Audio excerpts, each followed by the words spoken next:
ರಾಷ್ಟ್ರ ನಿರ್ಮಾಣದಲ್ಲಿ ಮಹಿಳೆಯರ ಸಮಾನ ಪಾಲುದಾರಿಕೆ ಇಲ್ಲದೆ ಅಭಿವೃದ್ಧಿ ಅಪೂರ್ಣ ಅನ್ನೋದು ಇಂದಿನ ಭಾರತದ ನಂಬಿಕೆ. ನಮ್ಮೆಲ್ಲರ ಹೆಮ್ಮೆಯ ಪ್ರಧಾನಮಂತ್ರಿಗಳಾದ ಶ್ರೀ ನರೇಂದ್ರ ಮೋದಿಜಿಯವರು 2024ರಲ್ಲೇನೆ ಮಹಿಳೆಯರಿಗೆ 33% ಮೀಸಲಾತಿಯ ಐತಿಹಾಸಿಕ ನಾರಿ ಶಕ್ತಿ ವಂದನ್ ಅಧಿನಿಯಮವನ್ನ ಅಂಗೀಕರಿಸಿ ಹೊಸ ಯುಗಕ್ಕೆ ನಾಂದಿ ಹಾಡಿದ್ರು. ಈ ಅನುಷ್ಠಾನಕ್ಕೆ ಮತ್ತಷ್ಟು ವೇಗ ಹೆಚ್ಚಿಸಲು ಇದೇ ತಿಂಗಳು ಏಪ್ರಿಲ್ 16, 17, 18 3 ದಿನಗಳ ವಿಶೇಷವಾದಂತಹ ಸಂಸತ್ತಿನ ವಿಶೇಷ ಅಧಿವೇಶನವು 2029ರ ಚುನಾವಣೆಯಿಂದಲೇ ಈ ಅನುಷ್ಠಾನವನ್ನ ಜಾರಿಗೊಳಿಸುವಂತಹ ಗುರಿ ಹೊಂದಿದೆ. ಮಹಿಳೆಯರ ರಾಜಕೀಯ ಸಬಲೀಕರಣ ಕೇವಲ ಸಮಾನತೆಗೆ ಮೀಸಲಾಗಿಲ್ಲ.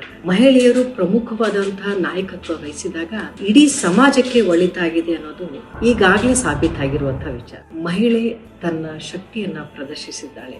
ಅಷ್ಟು ಮಾತ್ರ ಅಲ್ಲ, ಇಡೀ ದೇಶವೇ ಹೆಮ್ಮೆ ಪಡುವಂತ ಹಲವಾರು ಸಾಧನೆಯನ್ನು ಕೂಡ ಮಾಡಿದ್ದಾರೆ. ಮಹಿಳಾ ಮೀಸಲು ಕಾನೂನು ಭಾರತದ ಸಾಂಸ್ಕೃತಿಕ ಬದ್ಧತೆ ಅನ್ನೋದು ಮೋದಿಜಿಯವರ ನಂಬಿಕೆ.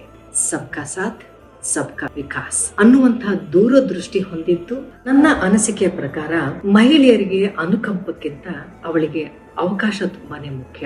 ಈ 33% ಮೀಸಲಾತಿ ಅವಳ ಸಾಮರ್ಥ್ಯಕ್ಕೆ ಸಿಗುವಂತಹ ಒಂದು ಒಳ್ಳೆ ಅವಕಾಶವೇ ಸರಿ. ಅದು ಆದಷ್ಟು ಬೇಗ ಸಿಗುವಂತಾಗಲಿ, ನಾರಿ ಶಕ್ತಿಗೆ ಜಯವಾಗಲಿ, ಅವಳ ಸಾಮರ್ಥ್ಯಕ್ಕೆ ಒಂದು ಒಳ್ಳೆ ಅವಕಾಶ ಸಿಗಲಿ.